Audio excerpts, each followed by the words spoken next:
My name is James Ragland. I am the Director of Provider Outreach for School Choice Ohio. I'd like to welcome you to Tree of Life Ministries for today's School Choice Roundtable. I want to explain kind of the rules of how we're going to handle today's discussion. For those of you that are wearing masks, and thank you for doing so, and thank you for the social distancing. When you are ready to speak, please take your mask off, but when you are finished speaking, please put your mask back on. For those of you who do not have a mask, we do have masks available for you, so just raise your hand and wave, and someone will bring a mask to you. For our participants in the round table this morning, in front of you on your table, you have a media waiver. We would like for you to fill out that media waiver, and if possible, just leave that at your seat upon leaving today's round table. And so at this time, I'm going to turn it over to Senator Matt Huffman from Lima, who will be today's moderator. Senator Huffman. Oh, thanks very much, James. I really appreciate being invited.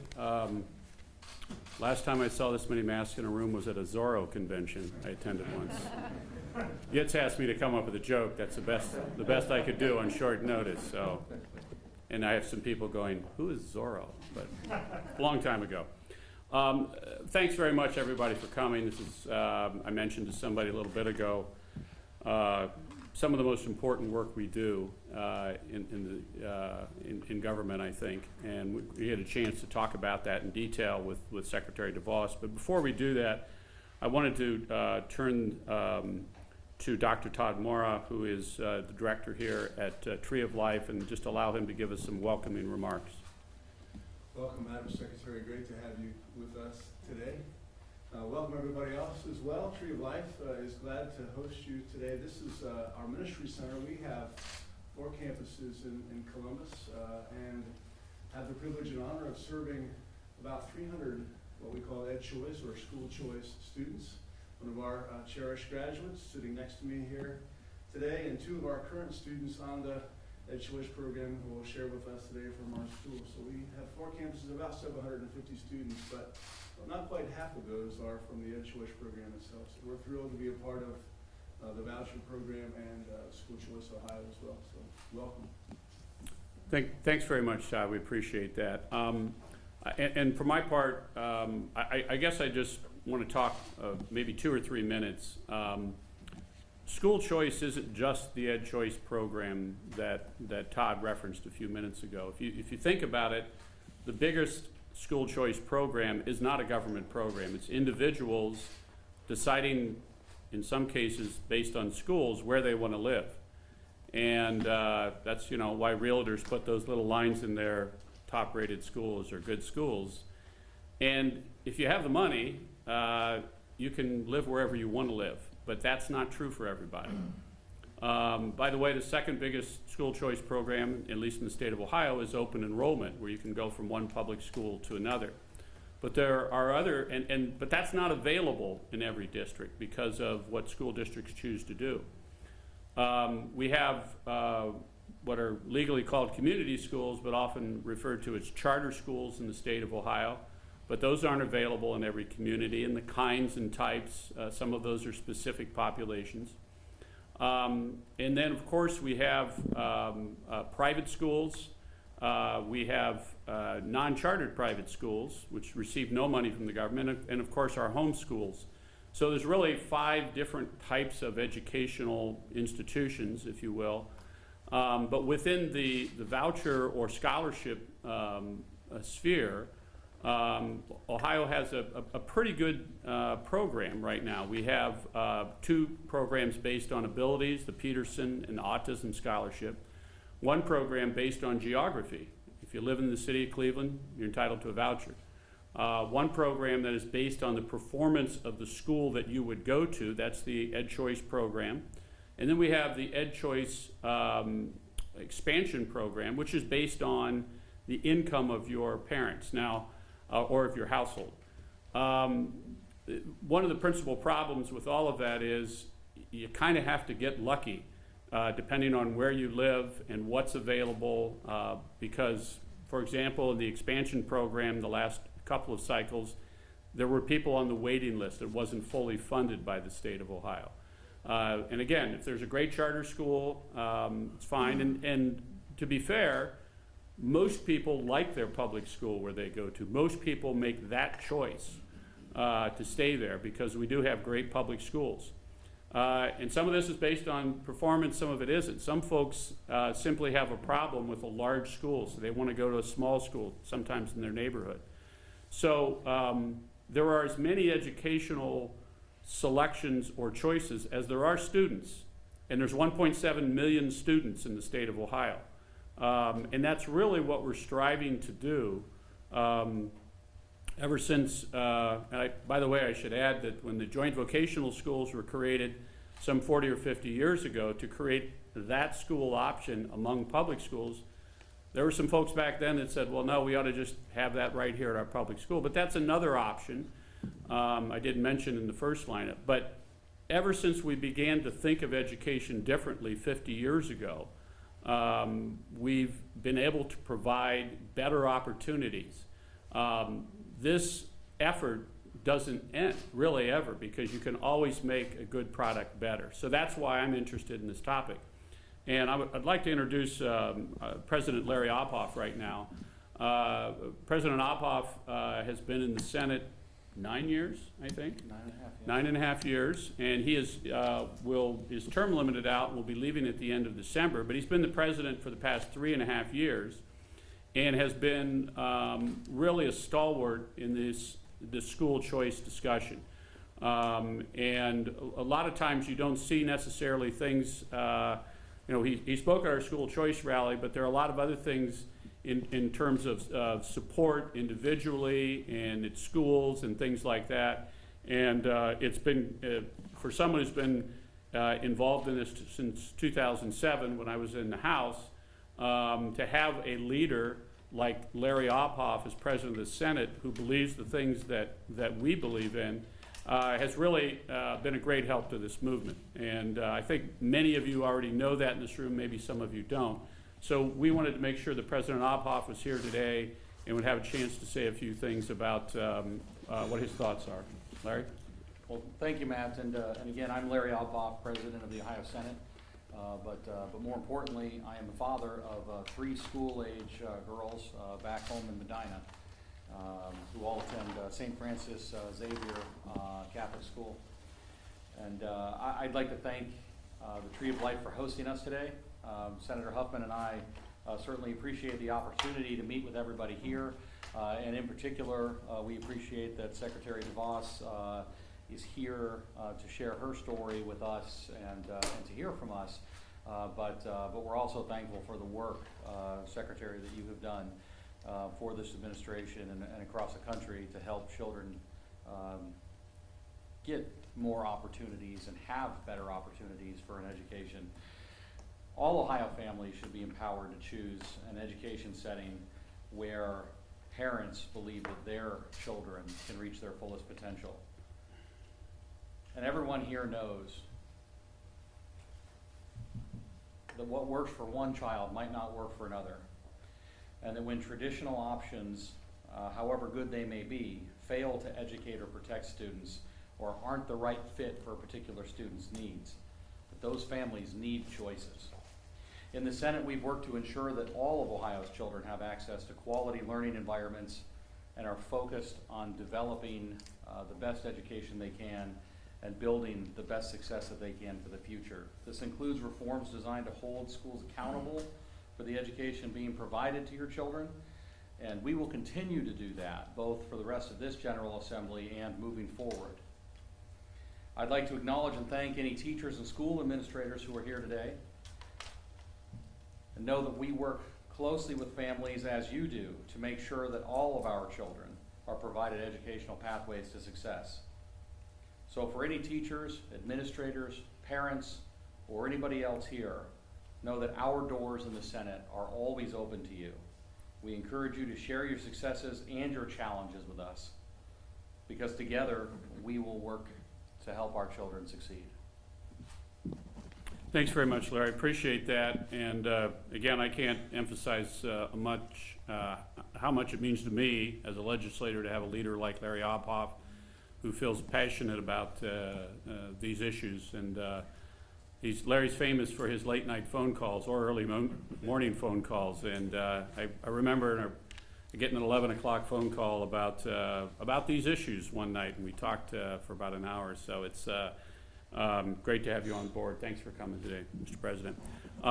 It's now my pleasure to introduce a special guest. Secretary DeVos, suffice to say, if there is a national figure who represents school choice more than Betsy DeVos, I don't know who that is, and I probably would.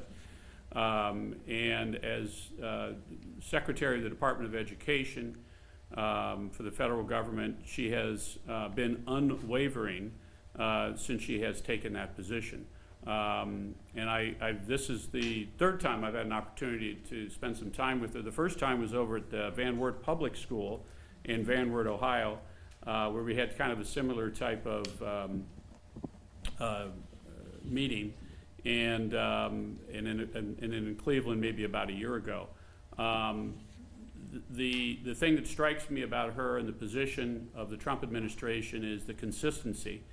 The Freedom Scholarship, which I'm guessing Secretary DeVos will talk a little bit about today, if that can be enacted at the federal and state level, not only is going to be a boon to underprivileged and low-income families and students, but will also begin to reshape how it is and we make decisions about that in the state of Ohio, and frankly, will make it easier in terms of how the state government and local school districts deal with that.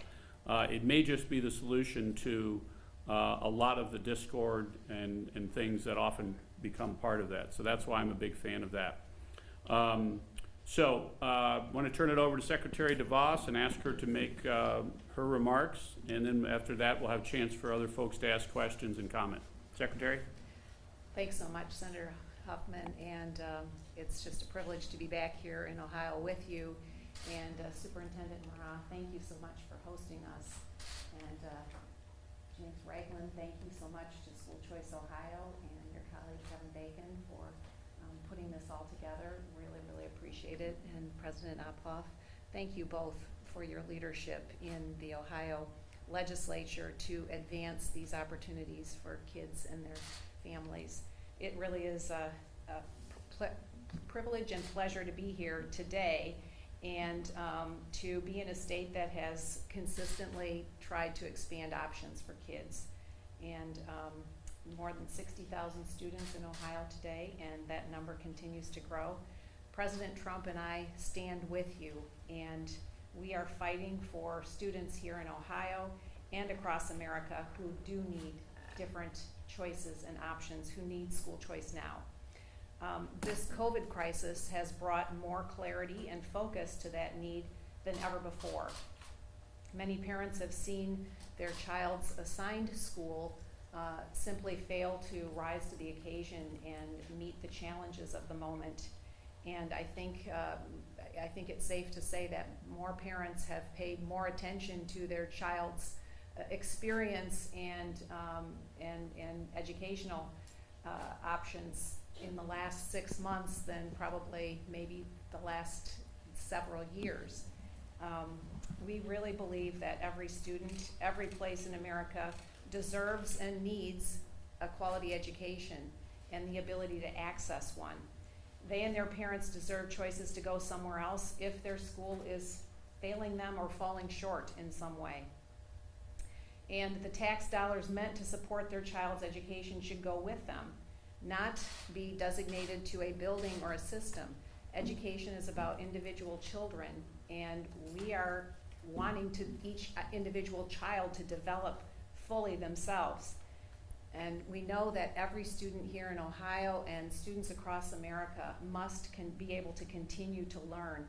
So as we look ahead to this next academic year, it's not a matter of if schools reopen, it's really a matter of how schools must reopen safely. The details of reopening are best left to the local community and local districts, because those closest to the students know their students, their families, and the health situation in their particular community or county best. And it's, you know, I look at the role that I have as Secretary of Education and fondly think of what Senator Lamar Alexander has often said about the role of secretary. It is not to be the national superintendent. It is really to support states and communities to do what's best for their students. And we know that education is perhaps the most local issue that there is. But it doesn't mean that communities are on their own right now. We have, since the start of the COVID pandemic, we have extended flexibility. We have continued to support with technical assistance and you know, one-on-one counsel and or discussions about specific situations in states or communities. And we have provided as much freedom as the federal statutes will allow for local communities to continue to do what they need to do to serve their students best. These are formative years, and we know that for many students, 100% online learning simply isn't tenable, and particularly for younger students whose attention spans are somewhat shorter than the older ones. We know that you know, that approach is simply not a viable one for too many kids. So we really urge and encourage school leaders to consider the health of the whole child as they plan for reopening and make decisions regarding that. We know that schools can do what it takes to keep students and teachers safe, and that all of the data has continued to indicate that children are best in school whenever possible and whenever you know, whenever their local situation dictates and says this is advisable, because we have to consider the health from a multitude of perspectives as well. The mental well-being of a child, the social and emotional growth and development of a child, and certainly the most vulnerable students for whom being in a classroom and in a routine is absolutely critical.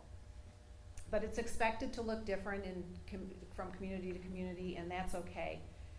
But if everyone starts with the goal of fully reopening for in-person classes this fall, and if the situation requires it or a family requires it, providing a fully functioning and robust remote and distance learning plan for students and teachers who need it. But education really does, this is an opportunity for education leaders across the country to rise and meet the needs of each and every student. Students and their families shouldn't have to conform to a one-size-fits-all situation or system. And that really brings us to the main discussion we want to have today, which is the moment is here to really reconsider and think more broadly and more seriously about the need to provide choices and options to all families. It's a passion that the President and the Vice President share, and this is a moment to advance school choice and options for families across this country. We know that increasing numbers of families are looking at this. We also know that there are a lot of ad hoc solutions being discovered and or implemented. But there's a real opportunity now with Congress looking at this next round of stimulus packaging.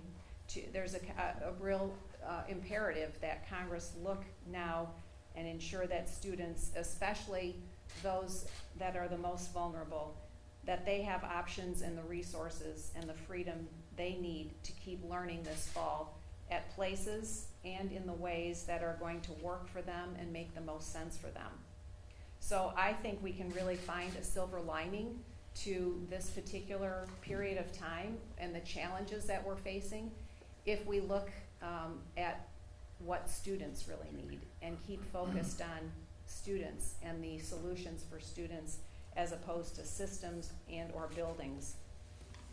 And I know there are a number of faith leaders with us today, so I would be remiss if I didn't mention the recent Supreme Court decision that really couldn't have come at a better time.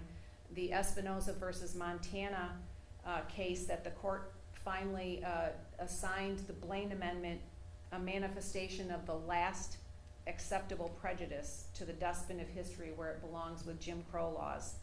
States no longer have excuses to dwell on the adjective that comes before school: public, private, charter, faith-based, virtual.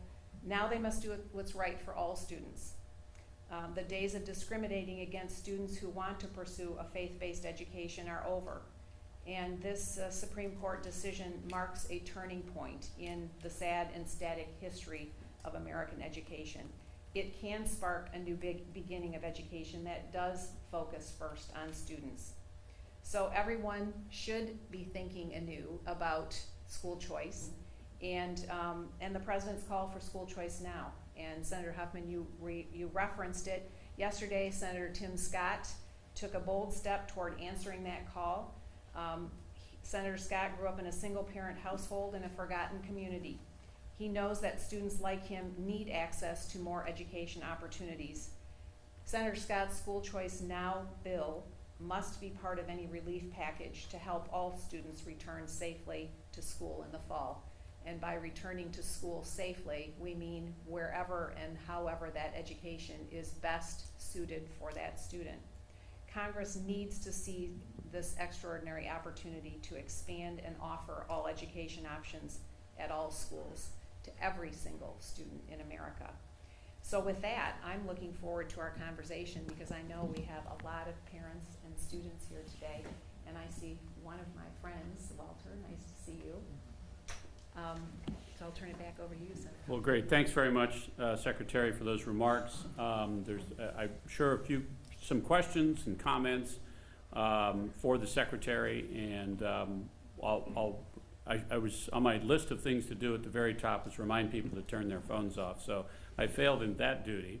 However, if you want to speak, go ahead and take your mask off, and just to make sure that everyone up here can, so if you're not speaking, have your mask on, but otherwise. So let's just start off with the first person who has any comments or questions. And I'd ask you to introduce yourself and maybe tell folks if you're with a school or just kind of what your affiliation is or why you came here today. So we'll kick it off. And don't be shy, because this may be like a law school class where I just start calling on people, you know, like that. Anybody? Walter. I am Walter Blanks. I'm with the American Federation for Children and Tree of Life alumni. First off, thank you so much, Secretary DeVos, for your leadership, especially at the federal level. I remember when you first rolled this out last February, and I came and introduced you, and I was prepping for that moment, and your team asked me, "Do you have a speech later on?" What do you say? I'm like, "No, it's fine. Like, I'll just wing it." I'm like, "No, this is a pretty big deal. You should sit down and figure this out." And I'm certainly glad that we were able to plan this alone. But when I think of my own educational journey, I think about the people who were there and helped to shape and molded me to who I am today. While my education really set me on the fast track to who I am, the opportunities were there as well. And so the reason I'm thinking was because we can't just tell every child, you can do whatever you want to be and achieve whatever you want, and not give them the necessary tools to be able to accomplish that. And I think all the work that you're doing at the federal level and what everyone here in Ohio is doing is so important because it's long overdue. And when I was at the Roundtable in DC, it's one thing for me to tell President Trump I'm coming for the White House, but then it's a whole other thing to have the tools to really get there and be equipped to do that. And so that's what my education has done for me personally. And I always say people like yourself, people like Mr. Hill, Dr. Mara, were fighting for me before they even knew who I was. And that's exactly what you're doing for the children of this country. And so I thank you so much for your tireless work. I know it's not an appealing job to have, and there's a lot that comes with it, but it's very important. And so thank you for stepping up to the plate, and thank you for your consistency.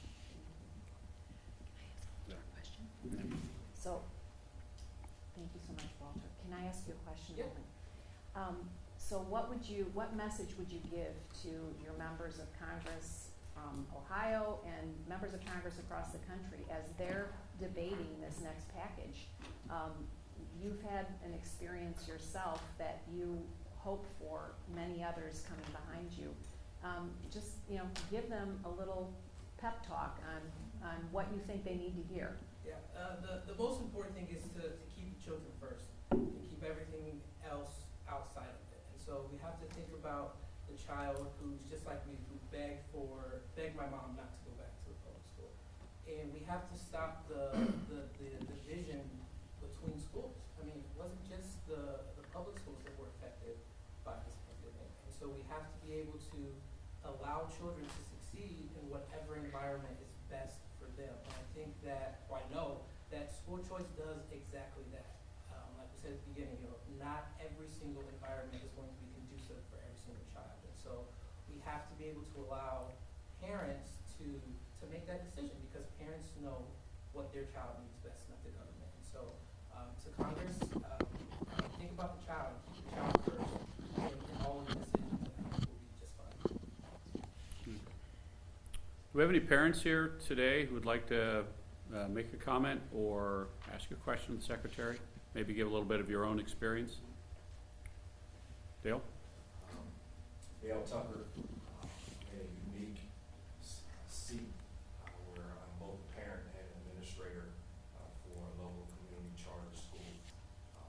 First, Madam Secretary, thank you, Mr. Ragland, and to all those that are here. Personally, I can share that the opportunity to choose for my children has been a wonderful experience and opportunity. The alternatives that are presented, I think there's great representation of that in the room. However, from a both parent and administrative point of view, school choice is advantageous to many families. However, there's a reality that even with the support from many, there's yet a disparity in being able to educate in regard to our local public districts. Financially, obviously, there are disparities where we have money set aside to educate, which looks totally different from public districts.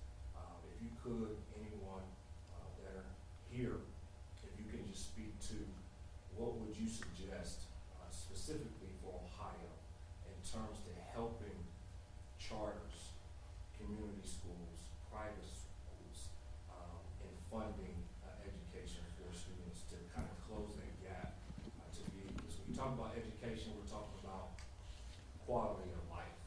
It's not just academic success, but we're preparing students for their future and to be able to build opportunities for themselves. So if you can speak to that just a little bit to help us get an understanding of what even the stimulus package may be able to provide to help steer opportunities and funding into these opportunities within school choice.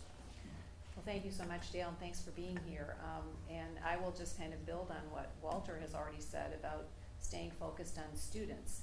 And I think for decades we have talked about schools and school systems at the expense, frankly, of focusing on the needs of individual kids.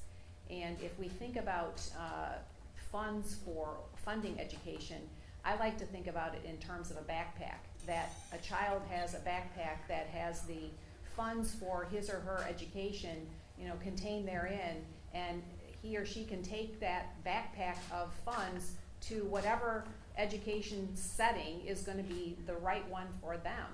And I know that is antithetical to most of the ways we think about education funding today, but I would argue that if we truly are interested in the future of individual students, that's the way we need to begin thinking about it.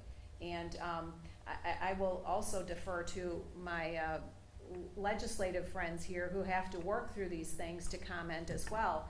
But again, I think the focus really needs to be about funding individual kids' educational journeys, and we have to think about it as a lifelong pursuit.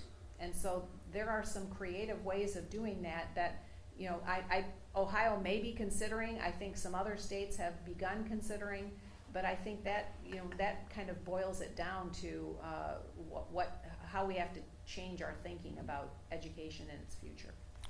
Well, I will say, and I'm not sure if President Obhoff wants to comment, this is an evolutionary process. From the public school system that was created 100 and some years ago, and really began to change because it had to, starting in the 60s, in these different types of educational institutions. The problem is, well, how do you fund that? Understanding that, you know, there are schools that by and large receive no government funds. Some of those are private schools. They're all private schools, private, non-chartered and chartered schools. It's constantly a struggle frankly, in the state government to make sure that we see that this school and this individual, that they're getting appropriate funds. Now, we have administrative reimbursements, we have auxiliary funds, we of course have the various scholarships, and it, you know, frankly, it's a complex machine. It doesn't need to be that complex if the money would simply follow the child, as the Secretary talked about.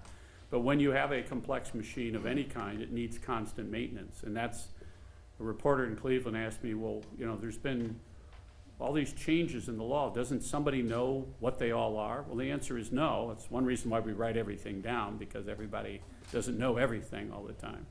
But because of the complexity, it needs constant maintenance. Now, and I would say one more thing to our friends in Congress, and referencing what Walter mentioned, and to the Secretary, I would say, is the current situation with the CARES funds and what may be coming forward.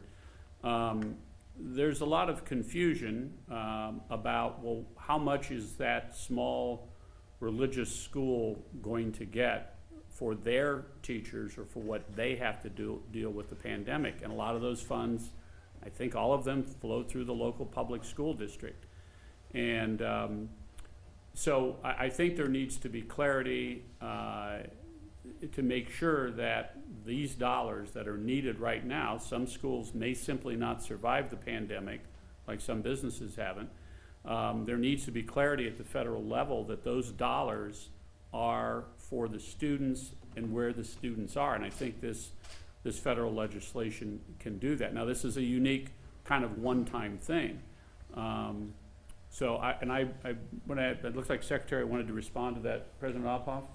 Go ahead, Secretary. Did you want to chat about that? I was just going to comment on, you're very right on the opportunity that Congress has to make it clear that funds should flow in order for students to be able to continue to attend schools that their families have chosen and have been negatively impacted by the shutdown and all of the ramifications of the pandemic.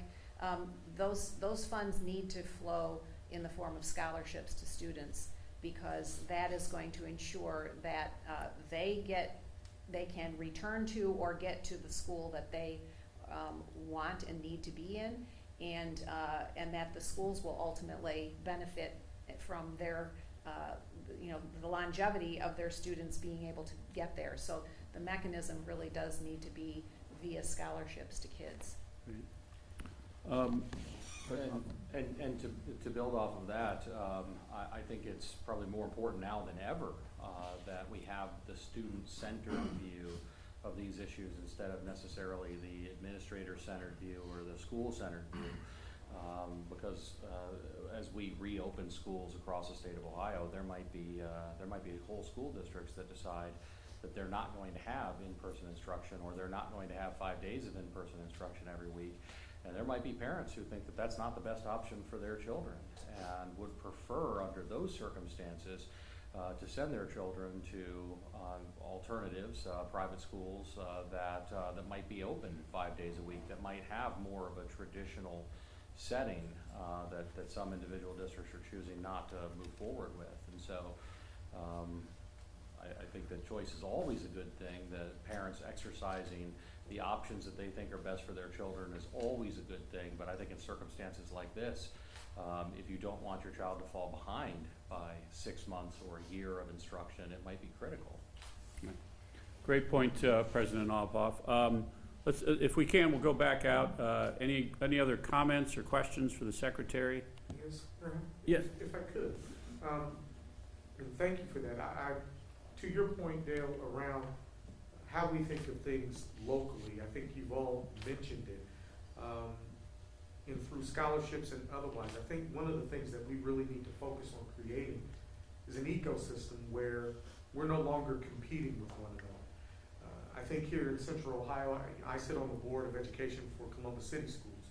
So 50,000 students within our district, but we also serve each of your schools through our means of transporting your students to and from school. To Senator Alpoff's point, one of the ways that we think that we can work better with our charters, with our non-public schools, is by making sure that we're able to transport those students across the board. More resources in areas like that can really help us. We have a school reopening plan that we've announced that has a $100 million budget shortfall. A part of that budget shortfall is our transportation budget that negatively impacts schools like Tree of Life, schools like Patriot Academy, schools like our Catholic schools, and I have Mr. Adam Default, who's the superintendent of Catholic schools, that is here with us today. And we're discussing the best way that we can adequately serve the students and the families within that construct without this spirit of competition that we've managed to build over the years. If we can figure out a way to use every resource available to us to work seamlessly with each other, the student-focused thought in mind, then I think we can get there. A lot of the things that you're doing at the federal level are helping us to get to that point. Obviously, time is of the essence for us because school begins here in Columbus on September 8th. However, to your point, Senator Alpoff, we do have some Catholic schools and some other schools that are trying to figure out a way to provide an opportunity for students to have some form of in-person education, but we've got to be able to get them to the building. And so the better we can resource those types of issues, and there are dollars attached to that, I think that's going to help us get there a lot quicker. Great comments. Thank you very much, James. I was just going to ask if we could hear from some of the parents and the students about your experience, why you have chosen or you want to have choices for your children's education, just your story.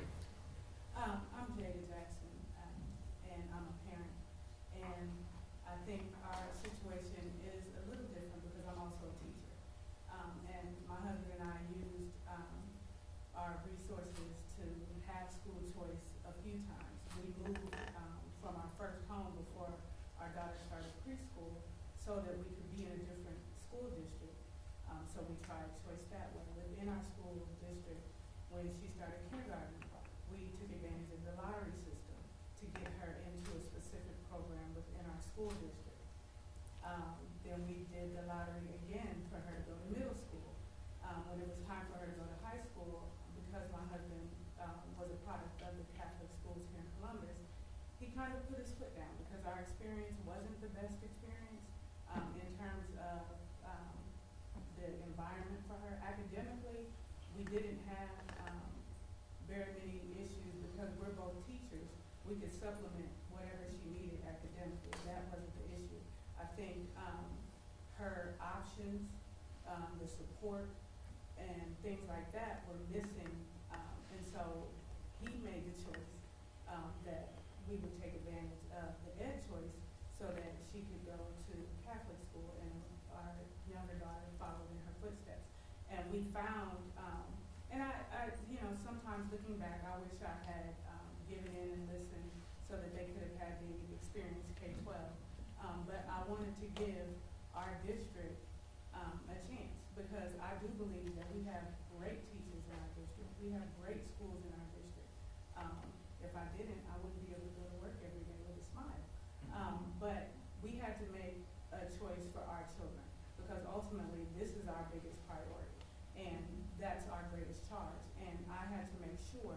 that when she leaves in 2 weeks to go to college, that she's prepared to succeed, because ultimately the goal isn't for her to go to college, it's for her to graduate from college, and now to graduate from graduate school, because that's part of her plan that I think her high school fostered, because the expectation there is you go to college, you go on.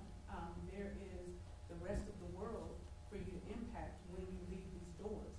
And that, I think, being the focus there made our decision even easier. Well, it was easy for him. It made it easier for me to make that choice to send her there. And I think we've not had any of the concerns that I thought we would, you know, being new to the diocese. I didn't have that, I don't think I had the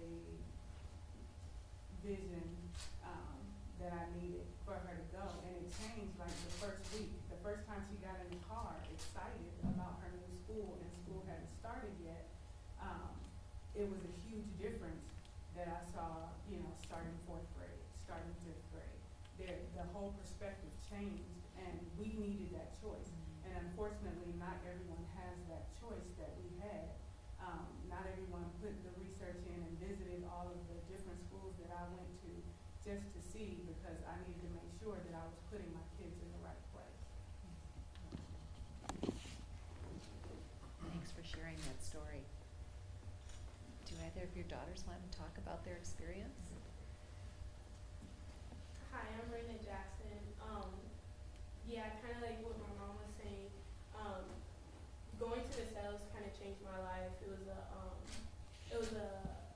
first I was kind of nervous. I was like, I don't want to go to a school where I don't know anybody, Catholic school, and I don't even know anything about Catholic school. But then once I got there and I made connections with people, and gained the knowledge that I'm going to know for the rest of my life. So, I mean, the cells really changed my life. So, and I wouldn't be able to do that without Ed Choice. And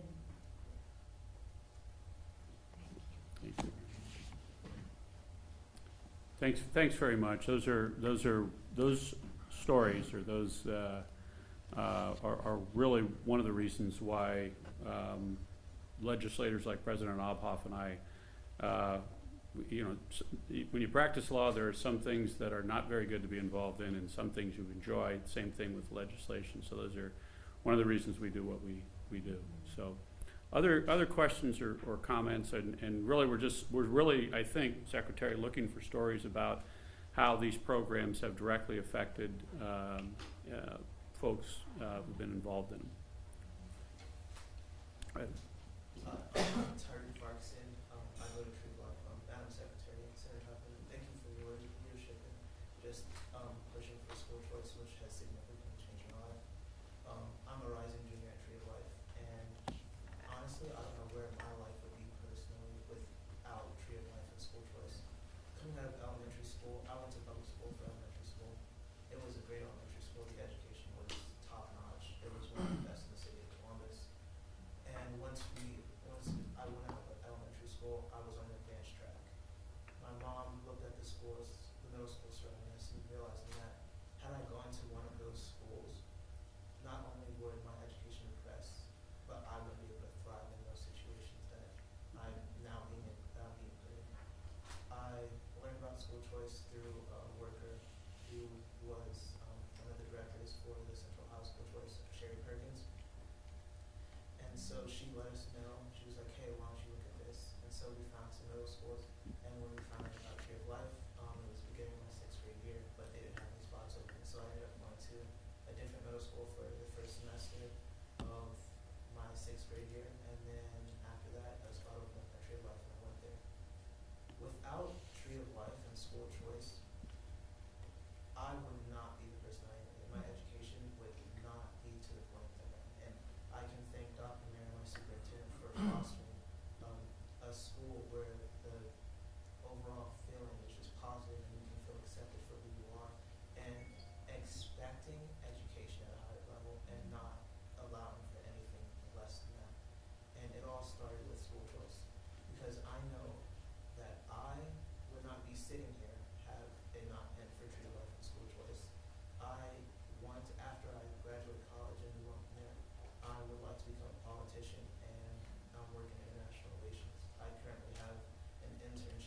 city council president of Columbus, and I know that were it not for the school that I go to, I wouldn't be in that situation, and I wouldn't be here for you all today.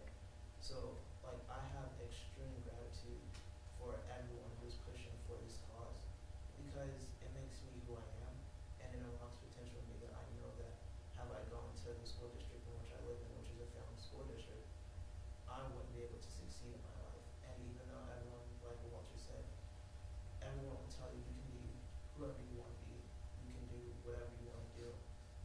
If I wouldn't give them the resources to be who I want to be, and I wouldn't know who I wanted to be had it not been for school choice.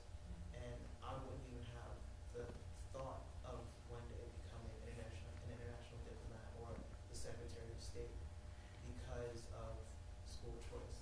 And that's the reason why I'm able to sit before all of you guys and say this, because something like this, I know you wouldn't understand why I would get opposition, because it puts the child first, and we are the future of this country. And if we want everything to continue in a better path, we have to put the kids first. And I'm one of the kids, and I'm a direct result of what can happen when you put the child first. So I just want to thank you all for just giving me the opportunity to be here today and pushing for this, and Mr. Hill for inviting me, and Dr. Mara for putting me in a school like this, and to Walter Blanks, he's an alumni of my school, for setting a pathway for people like me to be able to be put in positions like this. Those are great remarks. I would, you may want to counsel with President Obhoff and I on your career choices before you go today. But we need good people in government, especially good young people. And so thanks for those remarks. We appreciate that. Other comments or stories? Hi, good morning, everyone. My name is Trifina Alwa, and I'm also a rising junior at Tree of Life Christian. And my story is a bit similar to Tyreek's, and we're like best friends. I think like that's why we get along so well, just because of like our backgrounds. And so for my experience, school choice isn't just about me; it's more about my family and how it's helped all of us. I am the youngest of 3 siblings, so I have 2 older brothers, and they both have benefited from school choice. My oldest brother, he graduated through Tree of Life Christian through the school choice program, and also my second brother, he graduated from St. Francis de Sales, also through school choice. And for me, my parents, they are Ghanaian immigrants, and so coming here, they're already seeking a better future for themselves, but also for their children. And so the district that I was in, I went to elementary school. It was a great elementary school or public school, but once I got to middle school, my mom had to enroll me through lottery, and I did get accepted into one of the schools, but she realized that that wasn't a conducive environment for me. The location was way too far. If I missed the bus, if I was sick, I don't know how I would have gotten to school. It was too far. I would not have thrived in that environment. And so my mom, she made the necessary sacrifices she needed to make for me to get into the school choice program. And I've been at Tree of Life since 6th grade, and like Tyreek was saying, I cannot tell you how this has changed my life. When Mr. Hill invited us to this program, like he seriously downplayed this. I did not know how. I'm so humbled and honored to be here, and I know that that's through Tree of Life. If I did not go to this school, if I did not meet these wonderful people, if I wasn't able to pursue my faith in a place that allows me to, where I am not judged, and I can boldly say that I am a Christian because I go to Tree of Life Christian schools, and I have the necessary education, not just academically, but also spiritually, for me to thrive. And I am so grateful to you, Secretary DeVos, to everyone on the panel, to my superintendent, everyone here who is fighting for us. And this program here has just made me so appreciative of everything that's going on in legislation, making sure that me and Tyreek and other students here, that we can thrive not just in high school, but when we go in college, when we want to pursue our careers. I want to see Tyreek as the mayor of Columbus someday. I want to see him maybe running for president, and for me to also be able to pursue a career in law, and to be able to make sure that I can fight for other people the way you guys are fighting for me. And so So I just want to say thank you to everyone who's here. And yeah, that's it. Great. Well, that's inspiration enough for all of us to keep doing what we're doing, so thank you very much for that. Anyone else?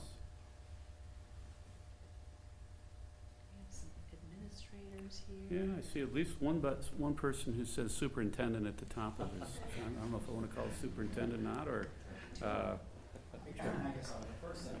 My name is Sean Smith. I'm a superintendent at Patriot Preparatory Academy. I spent my 20 years as an educator, 10 in private education, and now my 11th year in public charter education. And really my comment or question is I am excited about the stories that we've heard about today, and we have many of those I'd like to share. But it's really a concern that's kind of heavy on my heart. I am worried about the opportunities our students will have this year if some of our public districts are not providing transportation to our students. I know that many of our local publics are really struggling with what to do and how to restart school, and I know that also their drivers are concerned about the challenges they're going to have with kids on the bus, and all of our students are supported a means to get to and from school through that public transportation. And I'm just wondering how our Senate is going to handle situations if our local publics make decisions of providing or not providing transportation to any of our students, because it would be severely impacted by that. They would no longer have that choice because their local district not be providing, which is something that is granted to them. So just curious if you've heard much and how you plan on this. sure, and that's a bit of a local question, That Secretary, is. so I'll comment, and President Obhoff may want to also. So the state law requires public school districts to transfer students who are attending schools other than the traditional public school, including charter schools and private schools. Remember, non-chartered private schools, or the 08 schools as they're called, they receive no government funds, but some districts in the state of Ohio have passed resolutions saying we're not going to do that. Well, the law requires them to do that. The local school district can't simply decide not to do that. Apparently, they have said, well, we're not going to use our buses, we're going to give them a voucher to ride public transportation. And if you can picture an 8-year-old getting on a bus and trying to figure out which way to transfer, which bus to transfer to get to the districts, you can see how, frankly, ludicrous that concept is. I know that the Department of Education has had weighed in strongly. These are just a few school districts, at least that I know of, 3 or 4 around the state. There may be more, but the Department of Education has gone and had to talk with them. And I don't know if that has solved that. Ultimately, I think the governor, if it's necessary, will need to weigh in. Some have suggested legislation, and we can't pass another bill that says the same thing that the law says now, but says we really mean it this time. But in short, the districts are required to do that as they would do with any other school district. So I think it's not a way to solve what problems there may be at any level. Did you have any comment? So I think that's the status of the public conversation on it. Mm-hmm. Okay. Good morning. My name is Adam DeFault. I'm the superintendent of Catholic schools here in the Diocese of Columbus. And first, let me thank President Obhoff, Senator Huffman, Madam Secretary, thank you so much for all that you're doing. You're making a difference in a lot of lives. I would just like to say that I've been here in Ohio for 3 years in my role after being a school administrator in another state. And Ohio's commitment to kids through these choice programs is unbelievable. I wish I'd gotten here sooner than I did. It's really refreshing to have that kind of interest and care for our children.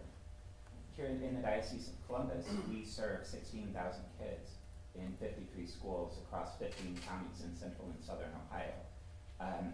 And I think, as you've heard from some of our students today, and some wonderful students from our Christian school colleagues and partners, our schools do great things. And our schools serve kids with joy and with love, as do all schools. But being able to give our parents the chance to choose the place that works best for their family is a true gift, and it matters. Kids can go into that environment and thrive, as you've seen, again, hear from the wonderful example of students here with us today. I just want to let you know we appreciate your focus on students. We appreciate all that you're doing at the federal and state levels for us. And it's our hope and our prayer that you keep on fighting for us and that you keep strong, as I know this is a brutal fight. And I want you to know that whatever help that we can provide, we're committed to doing so. And maybe that's my question. How can we best help you in all that you're doing? Well, first, Superintendent, thanks so much for your leadership here of the schools that you are responsible for, and most importantly, the kids that you serve. This is a really timely and important issue as Congress debates next steps and the discussion about ensuring that all kids have the opportunity to return to schools, the schools that they came from, and that the schools are able to reopen appropriately for them. And so I think how you can help is to ensure that the voices of everyone that you're serving are heard, to stress the importance of your students being able to get back and continue their education and learning. Thanks very much, Superintendent. So we kind of have a hard stop here at 11:45, so maybe time for one more question or comment, and then we'd ask the Secretary to make a couple closing remarks.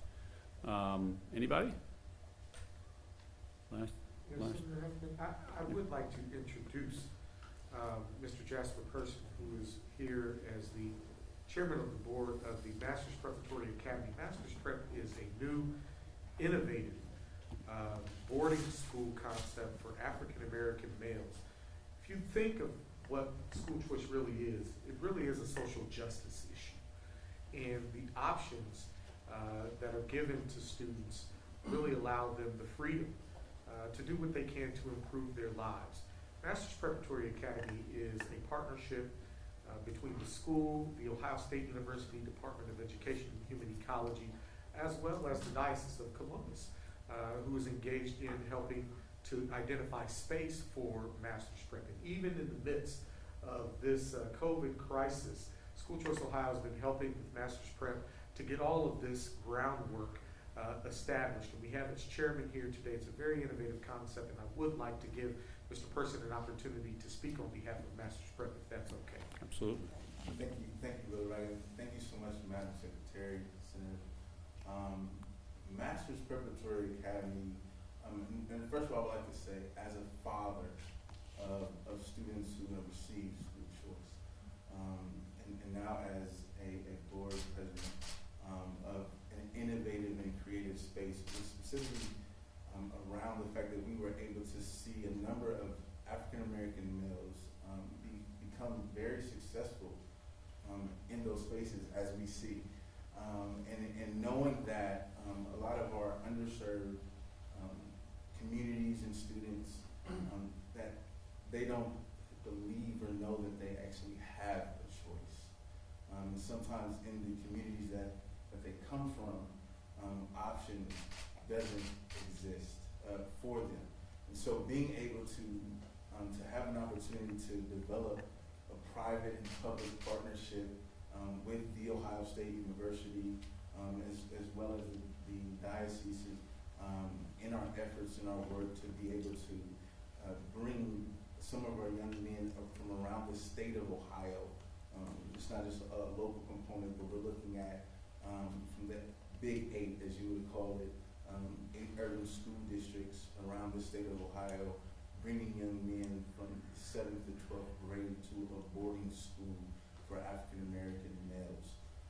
Very innovative, very creative. Our founder and CEO, Dr. Bob Murphy, really pushes the needle concerning the need for our young men to have an option, to have a choice that looks completely different from anything else, because a lot of their situations are completely different, and allowing the parents and the community to see them be able to thrive and to walk into a different space and environment that allows now their community to know that it's possible.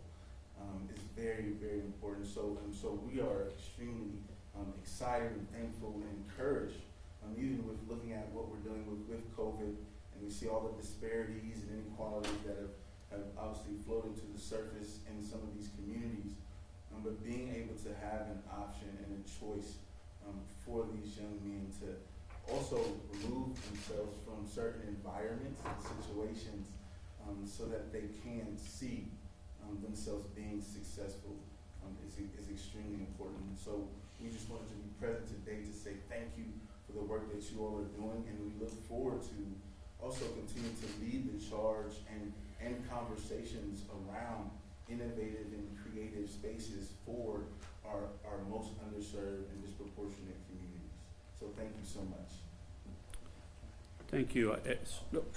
President Oswald? Well, and I want to thank you for the work that you are doing, and so many of the people here for all the things that you are doing for students across the state. Again, choice is always important, and getting kids the best education possible, regardless of their zip code, regardless of their income level, regardless of their race, or any of these other factors, is one of our highest priorities as a state, as a nation. And whether that's in public schools, in private schools, giving parents the options necessary is just such an important piece of that. So thank you again, Secretary DeVos, and thank you to all of the educators who are here today, who day in and day out are doing what you can for the children of the state of Ohio. Thank you, Mr. President. Innovation, choice, new ways of thinking, social justice, those are the words and phrases that really frame this movement. And we have to have leaders like Secretary DeVos nationally, but the real work, I would say, is with each of you in your individual schools, the diocese, the home. That's where the real work is going to get done, both in affecting public policy, but obviously educating students. So we're up against our finishing time. I'd like to give the final remarks to Secretary DeVos. Well, thank you again, Senator Huffman and Senator Uphoff, for your continued great leadership. Chairman Person, thank you for your leadership of your new partnership, and I would just have to say that absent one of your chosen partners, the Ohio State University, being a Michigander, little issue there, but no, thank you for your, and for everyone here who is leading the opportunity for children, and for families here who have made those choices and been able to make those choices. Thank you for what you're doing. Thank you for how you are articulating the focus needs to be on doing what's right for every student and allowing and providing for those opportunities for every student. It's a privilege for me to be fighting on your behalf in Washington, D.C., and to continue to expand options and choices and to encourage, most importantly, the states where the policies really are ultimately made that impact these choices, to be able to support that and encourage that in meaningful ways. But thank you for participating today and for your voices that were heard today and are going to continue to be heard. We really, really appreciate it. Thanks. Thanks, Secretary. Thanks, everyone, for coming, and to our host, the Tree of Life, thanks for having us here today. Have a good day, everyone.